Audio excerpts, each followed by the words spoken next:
Truth or lie? Truth ang kay Sheena. Gusto ka na ba ito na mag-deny? Pag tinanong sa lalaki. Ayan, buko ka!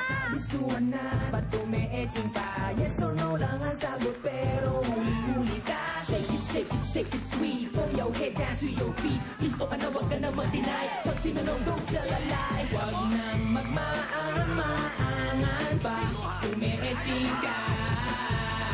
Dahil nakalay detector ka. Huli-huli ka.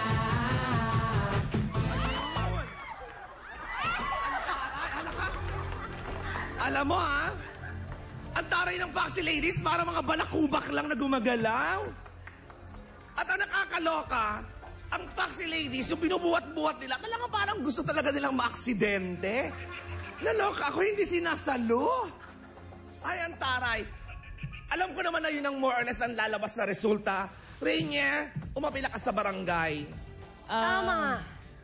Ano ba? Hindi kasi, Ano? siguro sa kanya, ang tingin niya siguro meron. Lay nga eh, oh. Ay, Lay. nga lumabas sa'yo. Hindi kasi, So ikaw ano ba, yan? you're honestly telling us sa harapan ngayon ni Sheena na walang third party nung time na yun? Wala. Siguro hindi na niya na intindihan yung mga nangyayari nun. Hoy, naiintindihan ko ah. Hindi mo naintindihan yun. Talungin natin, Ikaw Sheena. nga. Yaman din lamang nag-guess ka. Sino ba yung naririnig mo? Alam mo, Rainier, pass naman na. Pwede nang pag-usapan. Sige. Sino yung narinig mo Sasagutin ko nun? din yan. Sino yung narinig mo nun? Sagutin mo, Yung sino? narinig mo Sino? nun? Sige, Okay, wala nga akong kilala kung sino. Pero- Pero sabi nila meron. Ba't mo makikinig ka sa iba? Oh, Ay, paano ba nag-away kita na. kakausapin? Hindi mo na nga ako pinapansin. Uy, pinapansin kita, ikaw ang di namamansin. Sandali, Yan ang i-clarify natin sa sinabi mo sa Gimme Mo few months ago lang. Rainier, bakit nga ba, totoo ba yung sinabi niya na bigla mo na lang siyang, kaya hindi kayo nagkaroon ng formal breakup kasi biglang hindi mo na lang daw siya pinansin? Hindi, ano yan, pinapansin ko siya. Oh. Eh, nung mga yung oras na yun, siyempre medyo masama pa yung loob namin sa isa't isa. Dahil nga may na-chismis ka na. Ganun ba yun? Medyo ganun, oh. So, Medyo ganun, yun, medyo may mga samahan pa ng loob, kaya mas Sama maganda ka ng siguro loob? mas magandang palamigin muna yung mga pangyayari bago mag-usap. Ayun. So, Sheena, ikaw talaga yung medyo sumama ang loob, kaya hindi mo siya pinapansin. So, walang Hindi kasi mag-uusap? bilang babae naman, gusto ko maramdaman niya na hindi maganda yung ganon. Oh, ayan. Sorry Pas naman na eh. Ano ka ba? Mag-asawa naman tayo sa Full House. Ayan, abangan niya. Ay, talanggal. Hindi, at saka Full maganda. House. Hindi, ang maganda, pinag-uusapan Siguro kaya ngayon. nag-group dahil tanggal.